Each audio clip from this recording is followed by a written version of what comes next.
Hey. There we go. And you never believe what she said. Oh, she didn't. Are we on? Quick. Quick. Right. Posh voice now. Good evening. Good evening. Hi. Well, enough about me. Well, here we am with not another I came round to body, a power drill.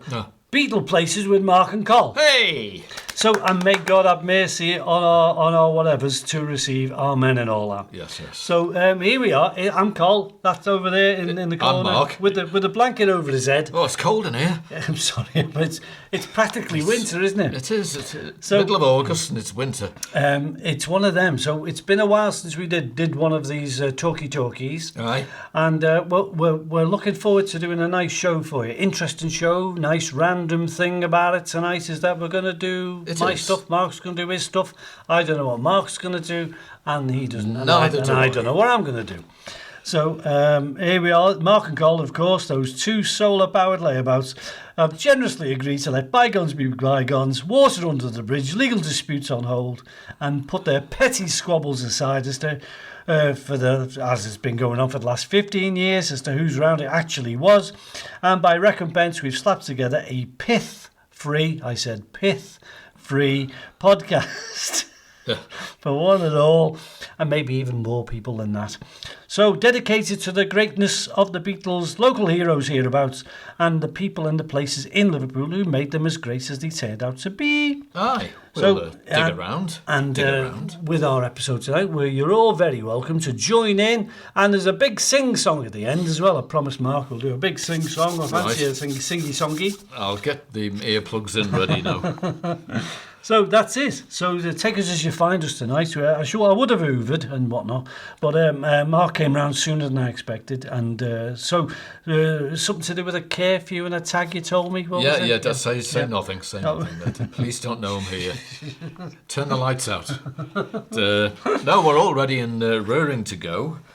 So that's about it, really. Yes. So shall we crack on? Yes. Let's crack on. Right. Deep breath. Lovely. Off we go.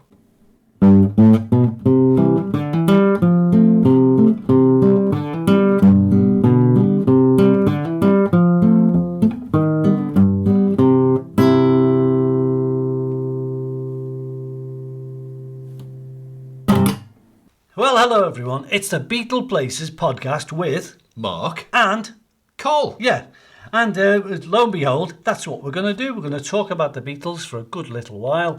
And in your company, of course, if you'll allow us, we'll have a laugh and a joke, and we'll just talk about the great things that the Beatles have ever done or are going to do and will do and haven't done yet and they haven't told us about yet. But in the midst of all that, we'll have quizzes, we'll have talks, we'll have features, we'll have this month in Beatle history, and we'll be reviewing books that we've got on the Beatles. So it's a little old cornucopia.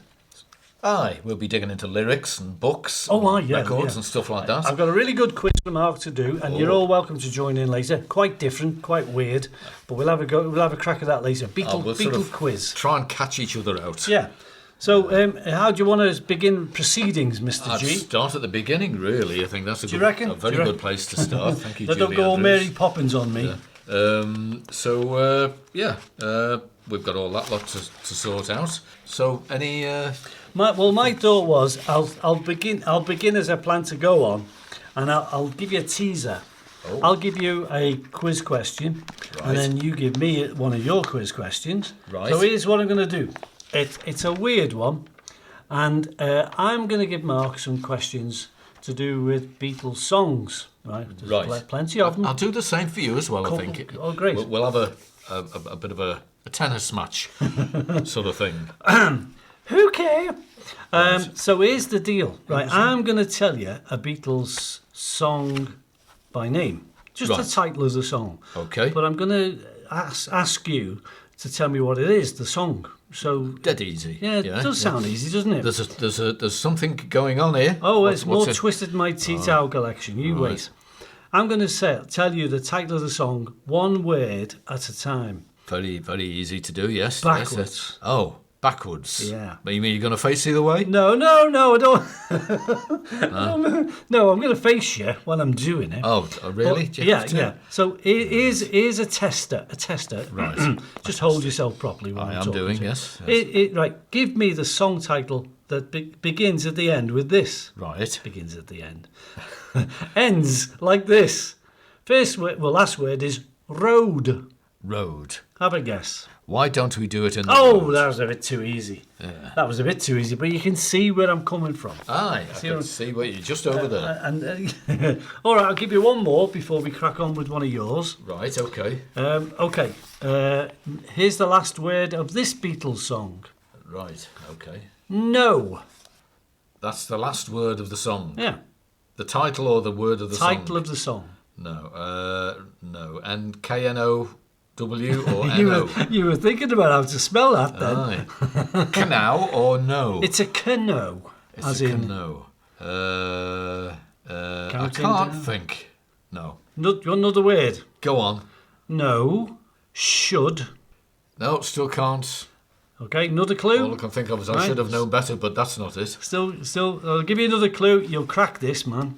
Right. So far the words are no with a K, should. Next word, mother. Ah, your mother should know. Yeah, and maybe she could have helped you. Right. There you go. That's a tester of the quiz for later. How about that? Right. Like that, wasn't it? I'm going to try and get you now with some lyrics from a song. John wrote it for George to sing, so that's a bit of a clue. Yeah. I'll give you one line of the lyrics, okay? Yeah, that's fair enough. Okay? Yeah.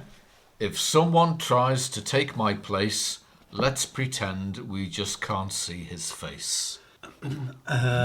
Guessing the song, is it I'm So Happy to Dance With You? Very nearly, I'll let you have that. I'm happy just to dance with you. Oh, happy just to dance with you. That's the thing. We love the Beatles, but we don't know the songs so well as we should. Yeah, it's because you sing along to it, you don't notice it. Yeah, you just let it go. So give us another test. I'll give you another one. I'll pick that one. Right. How about this one? One line from the song. Okay. I won't give you that one. No. No, let me pick another one because that's going to be way too easy. We got time. We got time. Too easy. We know what we're up to. Right. This is. I think you'll get this one. Giving all your clothes to charity. Yeah, charity. Because Mac sings a song with the word charity in it in his solo stuff. So that song is Ballad of John and Yoko. It is indeed. Yep, saving up your money for a rainy day, giving all your clothes to charity. Last night the wife said, "Oh boy, when you're dead, you don't take nothing with you but your soul." Think. There we go. Let's got that one out of the way. Yeah, I'm afraid you did. Yeah, good though, wasn't it? It was good, that. I like this little combo. You not knowing what I'm going to do, I'm not knowing what you're going to do. Can I do a feature pronto? Off you go. Thank you. Yeah, because we have plenty of info about the Beatles we can talk about, come what may, and we can bring up stuff day in day out here. So if I pick a topic, I can help you. I can explain a little bit more. Okay, there's a well-known story about a few people who were involved with the Beatles, and one of them was a drummer who didn't want to be their drummer. Now we know of people who were Beatles drummers. There's a few. One of them was a fellow called Johnny Hutchinson. He lived in a place called Durden Street. Just to mention a little bit about this chap. He was the guy who you would have noticed in a little picture of the Beatles playing in an audition to be part of Larry Parnes' music parade, wherever it might be called, music tour, which eventually led to them doing a Scottish tour with Johnny Gentle. And to get that gig, to get those jobs in Scotland, they had to perform in front of Larry Parnes. And they didn't have a drummer. Am I thinking that was that at the Empire? It was up Seal Street.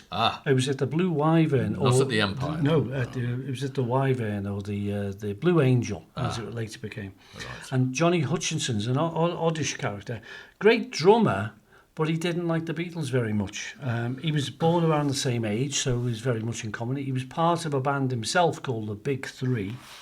The fella was born in Malta, and he was also on the side, as well as drumming of a night, he dabbled with selling cars.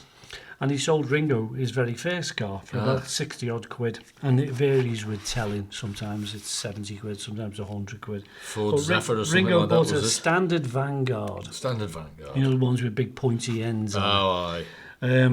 So Ringo and him knew each other, because drummers do, as they did on Merseyside at the time.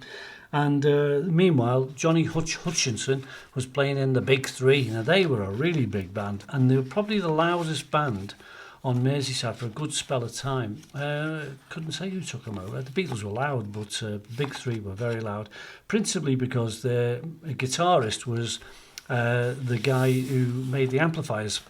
And Adrian Barber was the fella's name. He wasn't a local fella. He came from Yorkshire.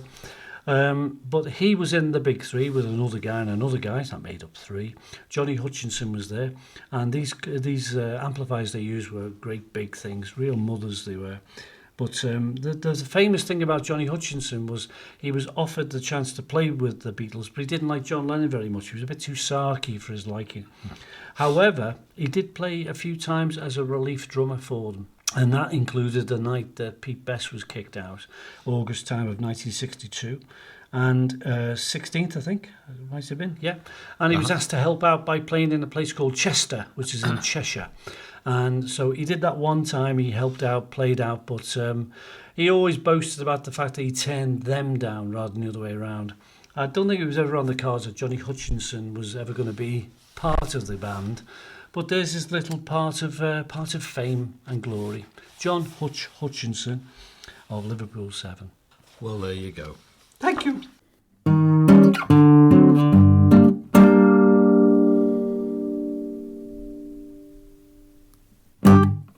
Right. Should I tell you something about Dingle Vale Secondary Modern? Oh, you'll have to now you mention it, yeah. I'll have to, yeah. Where Ringo went to school. It's now Shorefield and Dingle Vale, Liverpool 8. Oh, right. And Ringo's school, he went there from the age of 11 to 15, although the final 2 years was spent in hospital because he wasn't very well. Yeah. He spent some of his time in Heswell, didn't he? He did, in yeah. the children's hospital there, because over in the on the Wirral, the air was supposed to be a lot better, and they all came over here to this side of the water and breathed in the fresh sea air, and that helped Ringo. So anyway, when he approached the school for an end-of-term report for use of a reference in his search for a job, he claimed that it was so long since he'd last been there that nobody could remember him anyway. So ironically, when Ringo hit the big time, the school dragged out his desk at one of their open days and charged visitors for the privilege of sitting on it. Ringo hated the school dinners there and opted for a Hovis loaf with a middle scooped out. Oh, yeah. And stuffed with chips. I've done that. And nothing wrong in that at all. I've done that, yeah. Hovis as well. Delish. Lovely. Yeah. Smashes. And good oily chips as well. Yeah. Proper vinegar ones. Somebody said the other day about chips and newspaper. Yeah. Was the reason that they were put in newspaper was because the temperature when they printed the newsprint of the hot rollers cleans the paper, got rid of any bacteria in it because of the heat of the printing press, and it was deemed to be sort of clean and as clean as can be, free of bugs, and that's why it was used to wrap up chips. Yeah, I often wonder why they converted to the plain sheets after. It's not the same, is it? It ain't the same, no, because you got nothing to read afterwards either. No. You're quite right. You mentioned, cheers, Mark. You mentioned schools there. I flicked to me little Beatleplaces guide because when I was doing some archive research in Liverpool Central Library, I came across, because you can ask and they'll go and look for these things for you. There's lots of stuff to do with John and George's old infant school, a place called Dovedale Road. And Dovedale Road was an infant and a primary school. So the kids were like 5 to 11. when they went to the school. And of course, there's a few records there that you can actually go and see, providing you ask nicely and you speak politely to the people in charge of the archive centre, and they'll show you like the admission books and the registers and lots of little Beatle fan stuff. You know, you'd enjoy it because there's John Lennon's name and there's George Harrison's name on a sheet of paper when they were 6 or 7. Yeah. The other thing I found was a random bit of information about Dovedale Road called the mixed record log. I've got to read this little bit because it's a little bit funny as well. The utterly excellent Liverpool Central Library has an equally good archive section. There's lots of Beatles memorabilia tucked away in the volumes that they hold, with, as well as the press cuttings, registers, court records. Believe it me, there's a few court records there, and lots of old school records. And that includes, you may have seen pictures of the old school that George put in his own book, I think, I Me Mine, or one Mine, yeah. And there was John's own school had a register, but also an in-house magazine, so that's still held in the library too. You just have to ask. And do they have his book there as well? Because I'm just reading in this bit here, his first book that he wrote when he was 7, called Sport, Speed and Illustrated. Oh yeah, the one, with the drawings on them. And, because that's used as the Walls and Bridges album cover. Lots of drawings from there. Yeah, as a kid, I enjoyed looking at that album sleeve when I was a kid, because it was like, he draws like me, like me. You could see where it was coming from, but I don't know if they've got it. I will ask. I've got a chance to ask another time soon. So maybe Yoko's bought it off him by now or something like that. Yeah, you never know. You and me would agree that somewhere down the line, someone should. Yeah, not with money involved, but someone should really sort of combine everything Beatles. Everything from everywhere Beatles. Shouldn't just be in these like disparate museums hither and thither around the world. They should all be in a place. It could be in Tokyo, it could be in Liverpool. I'd like it to be in Liverpool. But they should just get it all together in one spot. It just annoys me that I'd go down to Portsmouth to look at like George Harrison's left suede shoe, and then drive all the way up to Scotland. You have to have a 20-foot high skyscraper, I think, with multiple somebody rooms and stuff to house everything that people. Everything there is impossible, but the main things that there are. I mean, I went to Stirling University because they had some Beatles stuff up there, and it's in the book. It's the Musicians Union records. So I spent a night waiting to look at this book, and it was great. It was really good. I suppose it's best if some stuff stays where it was originally created. Caught me unawares that I had to fling myself all the way up to Scotland and back. Well, it's a day out, isn't it? But it was a day out, and and they were lovely. I like people in Scotland. Okay, so back to this mixed records book, because the Dovedale Road School has lots of records it donated to the library in its wisdom, including George Harrison's school register and so on. And on one visit I went to the library, and there was a rarely read book called the Mixed Records Logbook, and it was started back in the 1900s. As early as that. And the book contains all the day-to-day notes of the school activities, such as the appointment of new staff, and there was quite a few. All staff were always being hired. World War II and World War I got in the way as well, so there's a bit of information in that.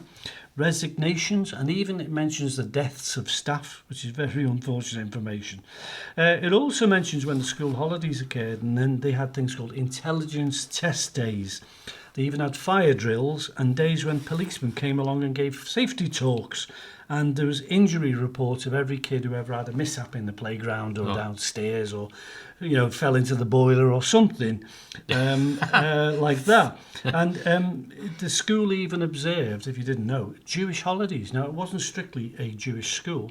By denomination. It was C of E, I think. And yet, it gave people who were Jewish, and there were a few. There was a couple of people, George, you call the Isaacsons, and they were kind of business people anyway, but they owned a little bit of the Cavern later in life.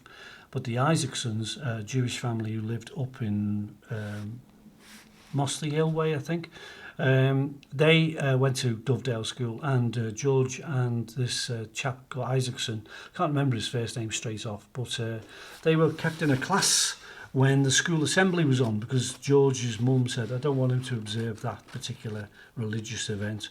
So he was just kept in a classroom. So the thing I read about that was him and this Isaacson fella often had fights. But that's another story, another time. Passes 5 minutes, I suppose. Yeah. So, so this is this mixed records logbook, which is kind of interesting. And like it says, it does report the day-to-day trips out, which you're thinking, well, these would have influenced your George Harrisons and your John Lennons. And also school examiners visits. So when George and John were there, it was between 1945 and 1954. And I noticed a couple of little bits of interest about that. There's loads of little teachers we get to mention, but there was certainly a steady turnover of them. And there was a guy on the album cover Mark mentioned, the album Walls and Bridges. Aye. And it's a picture of a man with goggles on, big round ones that I remember. And they didn't look as though they were properly on him. But that was a guy called Fred Bolt, B-O-L-T. Famously remembered as John's form teacher, and he began at Dovedale School in 1947, so just about the time John was starting off there. The mixed record log reports that he taught music. Now that could be significant, couldn't it? As he attended several music training courses at Rice Lane, which is just up the way. In the same year, he began as a teacher there. And there was another teacher there called Harold Lyon, Lyon. Yet another teacher who began about the same time as Fred Bolt. And he was George's form teacher, and it's well documented that around George's age of 8, he hurt George when he caned him across the wrist. Can you picture that? Yeah. To which end George's dad found out, and he wasn't a big fella, George's dad, Harry. He paid a call to Mr. Lyon and punched him. Just came around and laid one on him. So sadly, the logbook has no written report of any such occurrence in the 1951 year. But Mr. Lyons was noted as off sick. Ah, well, there you go. So little bits and pieces about that strange old place, school, and we will have another school reference in a bit on. Yeah, Yoko has made a number of donations to that school as well, to help the playground and equipment and stuff like that. And she visited the school in 2001. A few years ago now, but whether she's been back, I don't know, but she's helped out there with quite a few bits and pieces. If you go past it... Jimmy Tarbuck used to go to school there, Peter Sissons, the newsreader, Clive Barker, the writer, author. There's one extra person who deserves a mention. Do you remember the movie Yellow Submarine? Yes. And, the Beatles didn't do the voices.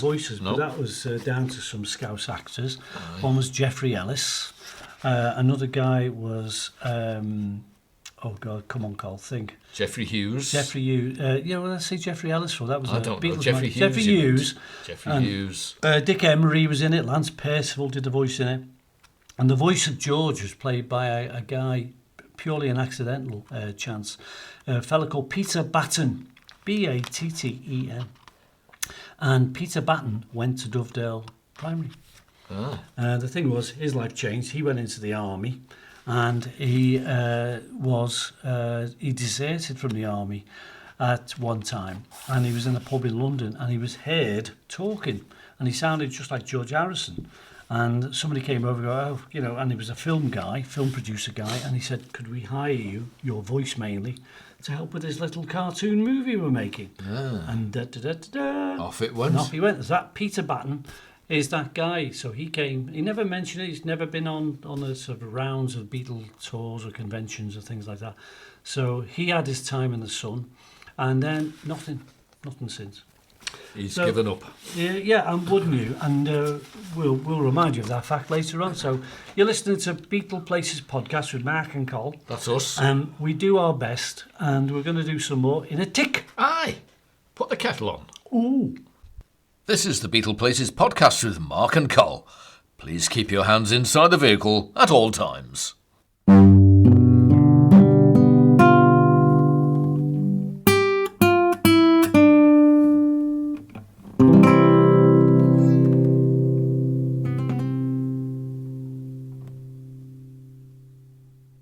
Right, well, thanks for that little bit there. Okay. That was lovely.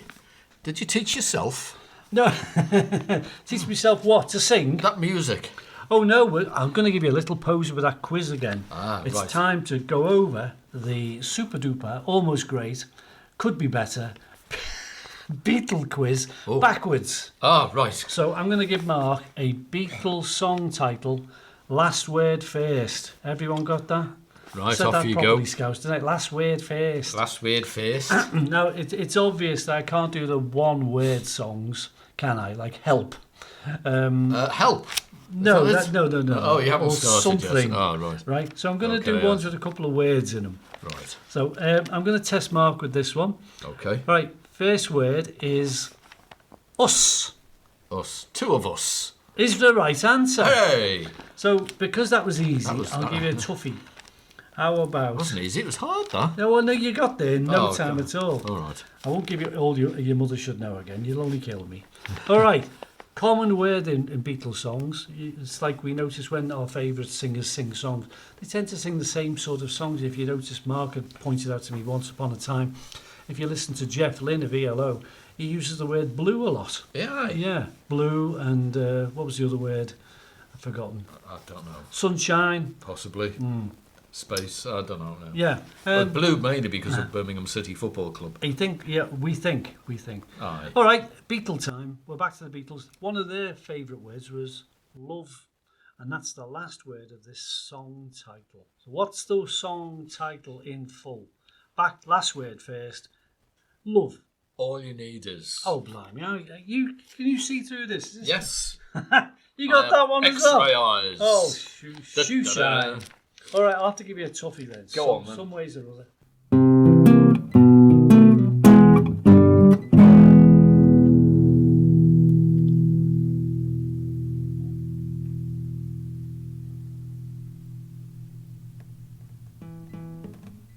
So Kevin Howlett, in his wisdom, has gone around the BBC Archives and he's pulled all the paperwork and the schedules and the administration records and you name it, and he's found the Beatles' history in the BBC. Wow. When they turned up, what they did, what they sang, what records were kept on the back of what they did, and where they appeared within the BBC. Every year from 1962 right up to 1970, because they were still doing interviews and so forth, right up until the dreaded daily split. But there they are. I mean, they certainly made their mark because the BBC helped them so much. 62, 63, 64, they did a ton of radio shows. They played hundreds of records and quite a few of them got recorded. And that's why we've got the BBC, live at the BBC records to go with it. Good quality that they are. This BBC Archives thing even shows like official contracts, feedback forms, the audience, so commentary, everything that goes to do with turning up the BBC, performing and leaving a room. It was all because the BBC are basically bureaucrats with microphones. They did everything by the book. And the Beatles came along and they organised little appointments and they turned up and they sang their songs and these things were kept. For instance, here we are. 1962 radio appearances, they're all logged in sequence. They were on shows called Teenager's Turn, Here We Go, The Talent Spot, shows I don't remember. No, I don't. No, but there they are. I mean, never really listened to the Beatles back then, I'm afraid, because I was only 8. It doesn't help that we were kids or non-existent. No. But there they were, doing their thing, playing their songs as early as 62, September time, 62, just asking to be on the show. Could we please turn up on your show and be auditioned? And it's just a lovely, well-made, well-photographed, lots of photographs in it, lots of commentary, even sort of dialogues written out. If they were interviewed, they would recite the dialogue there and then. And the box that it comes in comes along with various little weird stuff like receipts. Whoa. Oh, copies of and stuff like that, not the original. Facsimiles. That's the word. Facsimiles of their contracts and also the register of their performances. Excellent. As if they were just sort of, very, like I say, very bureaucratic. So it's a book by Kevin Howlett.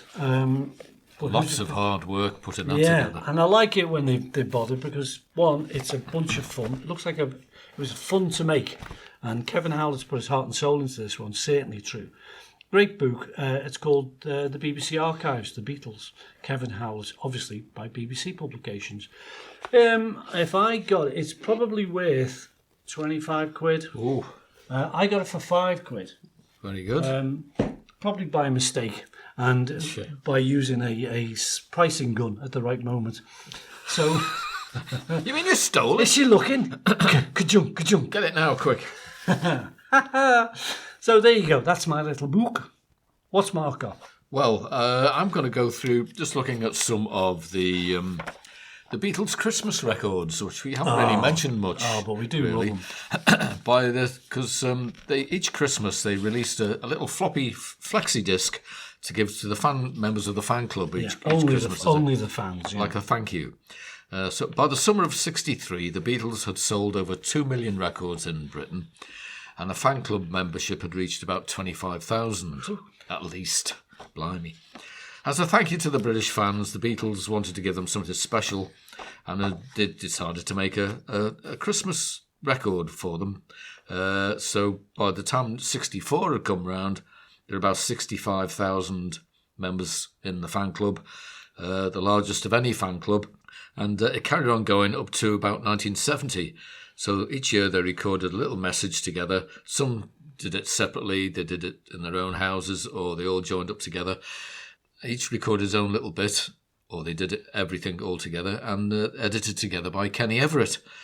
So in 1970, because the group had practically finished by then, they put them all together on one disc and released that as well. So that was about 1970. By the time Christmas '71 had come round, the Beatles fan club had folded, along with the Beatles monthly magazine, which also included the fan letter and stuff like that. But they did little plays and stuff like that, singing Good King Wenceslas and stuff like that. Plenty of jam jams, Old Lang baby. Syne. They did a little play. It's Everywhere It's Christmas. They sang a song. Felpin Mansions with the Count and John the Butler. Matches?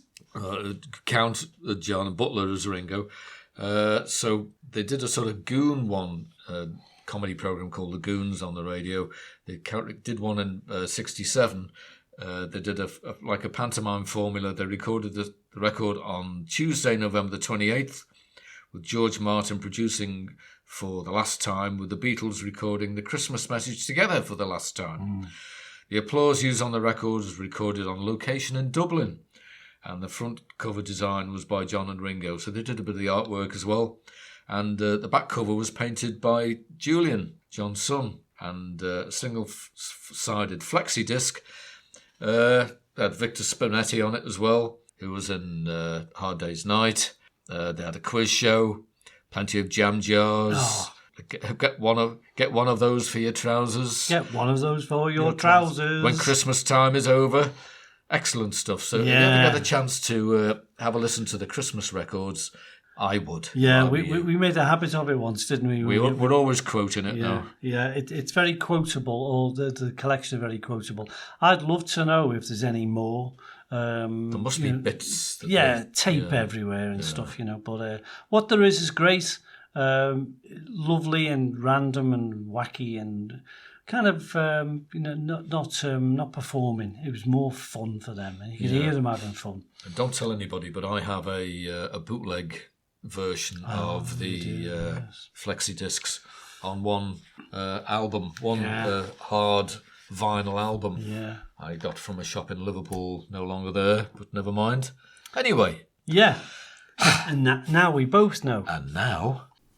It's Beatleplaces Podcast with Mark and Col, radio's answer to naked attraction.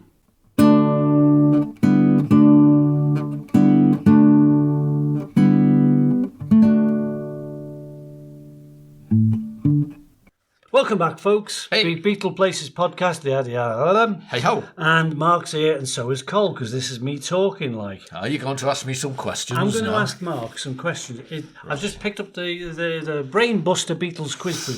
No song title. It's the one to have. It's the one I've got anyway. Yeah. Okay. It's the better one of any others you can get. Yeah. So who's it by? I think it's Me. Oh, it's by me. you. Very It's good. by me. Is it available? It's available by any means possible. Yes. One of those online book selling website things. Yeah. That we could name, but we're like the river, the very long river in South America. The Mersey. Not that one. Yeah. Okay. I'm going to give a plum for a round here called Who's Who, Who's Who. We're going to focus on Ringo Starr, lesser known of the Beatles. You might have heard of him. It was his birthday. Was it his birthday recently? I think he's well into his 60s now. Oh, yes. But his hair gets darker with age. Starting to shave now, I believe. So. Right, couple of questions to pose to Mark. Here we go. What was Ringo's father's occupation? A bus driver. No. I don't know. Okay. Other question. Which Beatle wrote I'm the Greatest for Ringo? Paul. Okay. Next question. What illness stopped Ringo touring the Far East in 1964? He had tonsillitis, did he? Yeah, we'll get there. We'll go over these answers in just a tick. I can't remember. Probably no, it wasn't. It's something else. And, hard one, what instrument was Ringo holding on the Sgt. Pepper album cover? Oh, now you've got me there. I would say a violin. A violin? Well, yes, it's an instrument, isn't it? Well, you may as well say the bloody xylophone. Xylophone. Bloody xylophone. I'll forgive you because you're trying very hard. I'm thinking. Finally, of the selection. Oh, there's another one. One more. Oh, name Ringo's stepdad. Famous. Arthur. Oh, that's not far from the truth. Yeah. Okay, first question was, what was Ringo's father's occupation? Richard Henry Starkey. What did he do for a living? I thought he was a bus driver. But It was Harry Harrison. That was a bus driver. George's dad. Yeah, was a bus George's driver. dad. Can happen. You can get confused. A butcher. He was a confectioner. Near enough. Made cakes. Well, meat, cakes, same difference. It's not too far from each other. Not too far, no. So, which Beatle wrote a song called... What's in these bottles? I don't know. There's not enough of it. That's all I can tell you. Quite right. Which Beatle wrote I'm the Greatest for Ringo? I said Paul. And I know it's John. Oh. It's a good song, actually. Yeah. One of his better ones, anyway. What illness, unfortunately, stopped Ringo touring the Far East until Australia in 1964? It was old-fashioned tonsillitis. Or pharyngitis, if you happen to be if you're a doctor. If you're a doctor. Yeah. I've never really bothered. Okay, so that awkward one about the instrument Ringo was holding on the Sgt. Pepper cover, it wasn't a violin. No. Sorry, you don't win the three-piece suite. Oh. It was a trumpet. I was going to say a trombone. Plain old trumpet. But there was a French horn as well. I'm always thinking, who the heck had that? I think that was George had the French horn.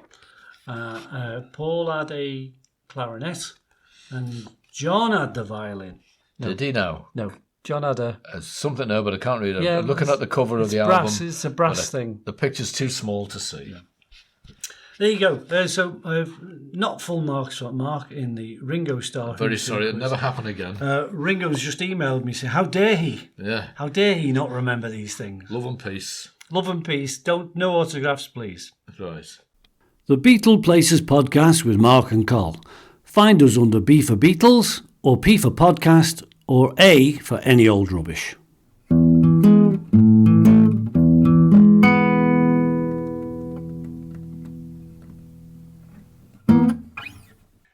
How do, everyone? Hey up. Beatleplaces Podcast here. Are you all right? You're all right? You're getting on? You're all right? How are you diddling?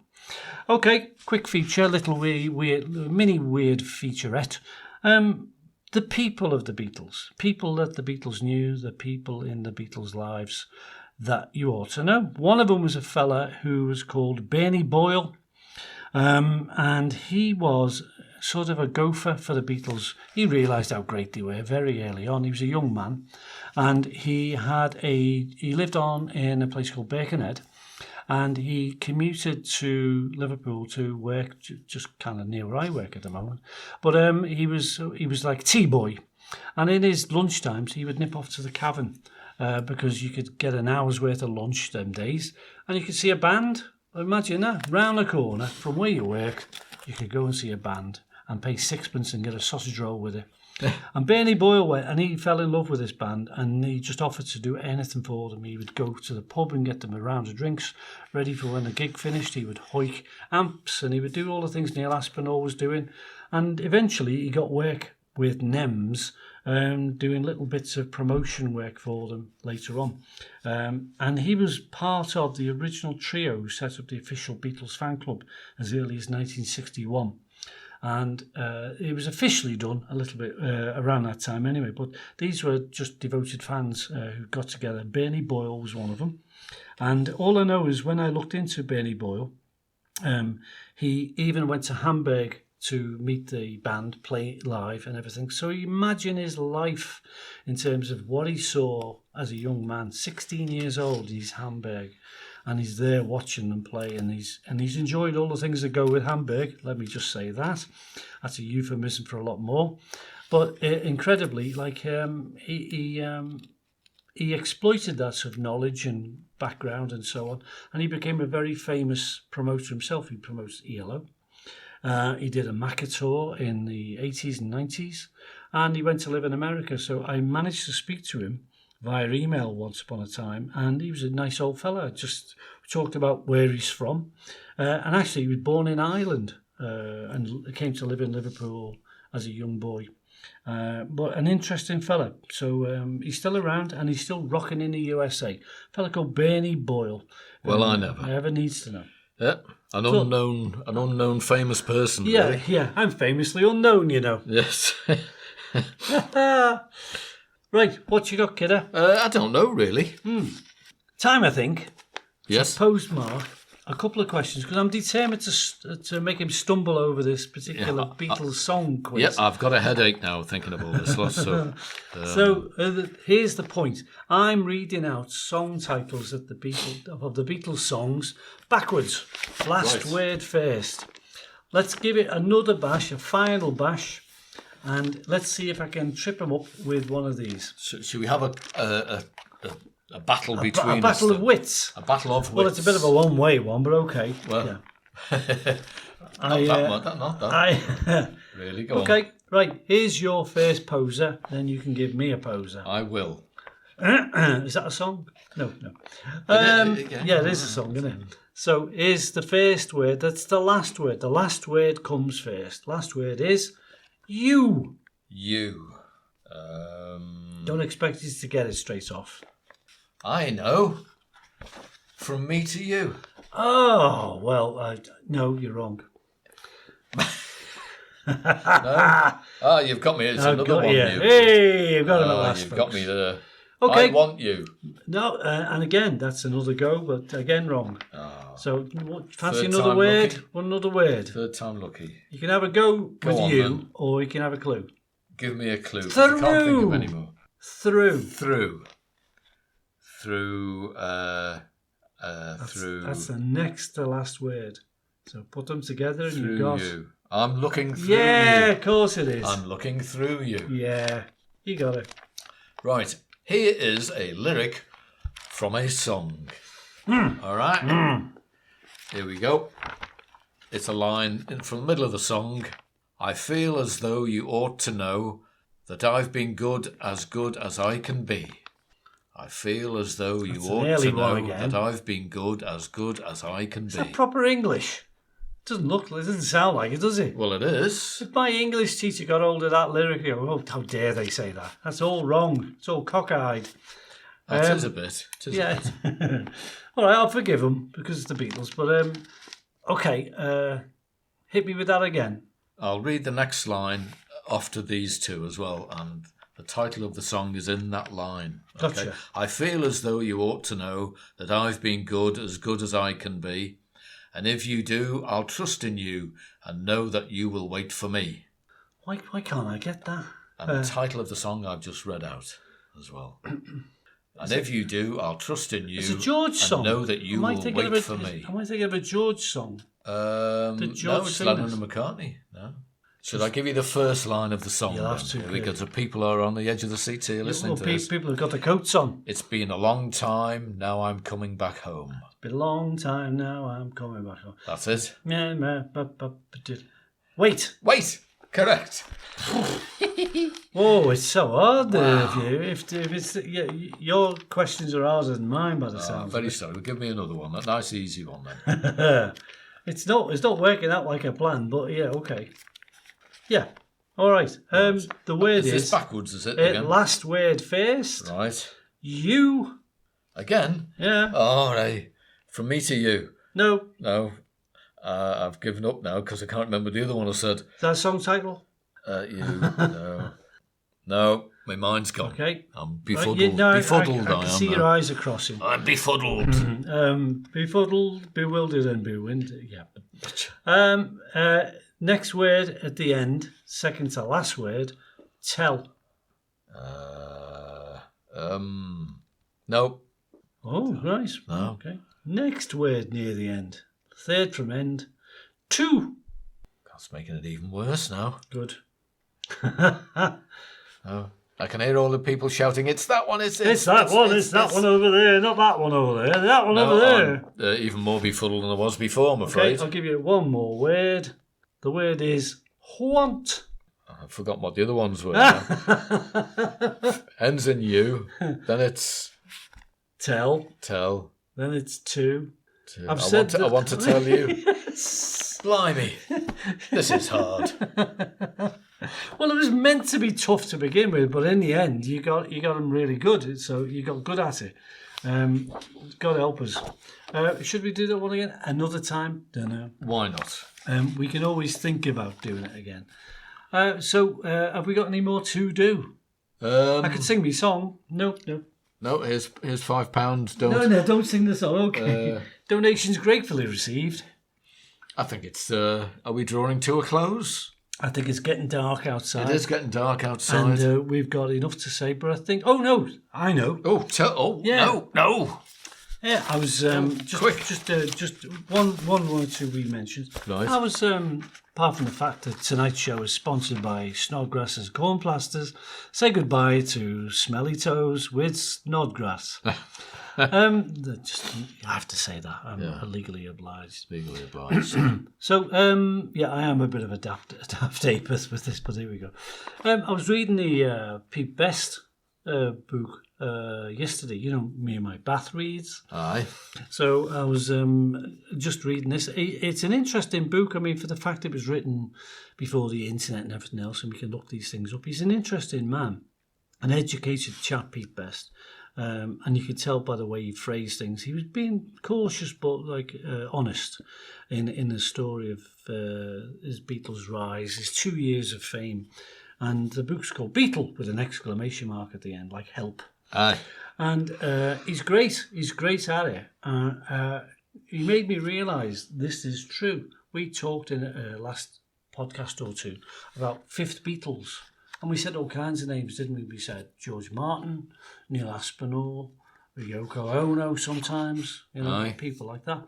Well, Pete Best said he knows who the fifth Beatle is. It was him. Suppose it is, really. Yeah, it was him because as the Beatles grew, there were John and Paul and George and Stu. And then Pete Best came along. He was literally the fifth guy that came along. Originally, yeah. So he made that quite clear. I was thinking, one day I'll mention it to him. But you're more well connected than me to him because you've met the guy. Oh, don't keep going on about that. Yes. I shook his hand, Shook his hand, and he said, "Where's my wallet?" Yeah. So, no, we're talking 6 degrees of separation. The other time we did a podcast, we were talking about how we kind of had Beatle connections, which weren't really Beatle connections. They were loose, as not in a bowel sense, but they were loose. Please. But we were talking about what we kind of had as connections. You knew your dear mum used to sell cigarettes to Derek Taylor. Aye. And then your your Not mum. directly. She worked in a shop and he went in there. Yeah, he went in there. Not like she stood on the corner and handed them out. One cigarette at a time he used to buy. And then Cynthia Powell, she had friends who lived in the road opposite, Elm Grove. Where my grandmother used to and live. your granny lived there. Yes. So all these things connect up in a funny old way. Aye. What I was thinking was, I forgot to mention it, and again, it was a bath revelation, sort of eureka moment. You found it in the bath. I found plenty in the bath, and this wasn't there. But some more degrees of separation. Like there's a place when I was a little kid, I was in a choir and sang a few things like that. And our school went to a place called Birkenhead Technical College. And there was always an annual music festival. So I was in it for a couple of years. I think they wanted me out, but I kept at it. With your voice, I'm not surprised. Yeah. Oh! So I did. What they didn't like was I got my woodwind instruments out halfway through, Pia Jesu. So we played Birkenhead Tech and stood on the stage, and then I was reading through the gigs of the Beatles, and they played Birkenhead Tech on the very stage. So I've sung on the stage that they've sung on. So that's a very very tenuous connection with them, singing on the same stage. So I thought, oh yeah. There you go. And also, even bigger and better than that is I knew John Lennon. Did you know that? Did you? Yeah. Oh, yes. I really knew John Lennon. He was our priest. Oh. He was our priest, yeah. So there was a church near where I live called St. Werburgh's. Aye. You've got to say it properly. And it was a church near us. And the priest who was there for as long as I was a kid was a fella called Father John Lennon. And he had the round glasses and everything. Yeah. And the thing was, when the Beatles were kind of hitting their spot, being famous, they saw that John Lennon guy go, oh, I know him. And they go, do you? Yeah, he baptised me. I said, did he? And I did me first confession with him. I go to him most weeks. Yeah. Do you? All this until I figured it all out. Aye. Yeah, figured There's it all another out. one, not the yes. Yeah. Oh, by there's the more way, than one there's John another Lennon. one, I think there's a few of them There's knocking a few about. of them. Well, he did come from the same. He did come from the same part of Ireland that the Lennon family came from. I did know that, which is Newry and round there, so loosely connected. But it's nice to know I can always brag that, but not providing I don't put the detail on it. You don't go too far. Nah. You're not telling a lie, but you're not telling the truth. Yeah. So they're my 6 degrees of separation for this time round. Marvellous. Beatleplaces Podcast with Mark and Col, as ever, doing our utmost to make it your utmost. Hope you're enjoying yourselves. Version 329. Take 2.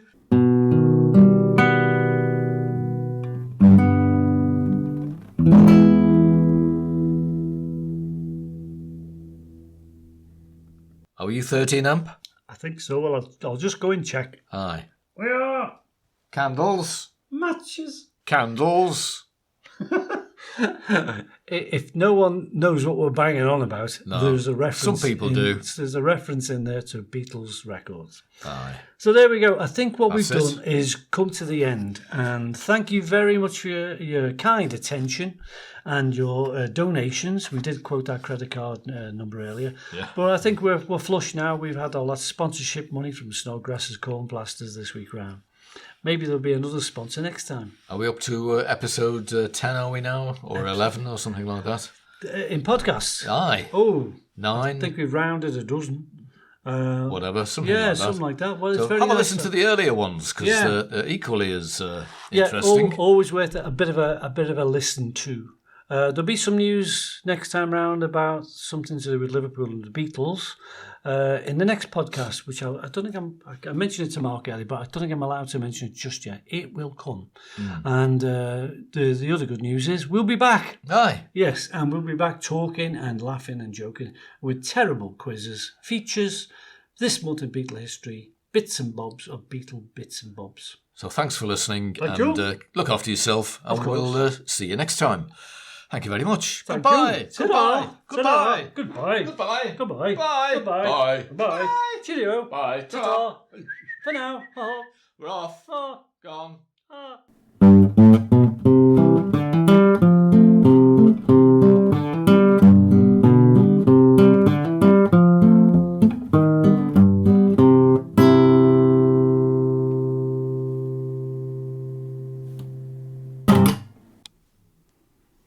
Ahem. Thanks for listening to the Beatleplaces Podcast with Mark and Col. We hope to see you again real soon, and don't forget to visit the gift shop on the way out.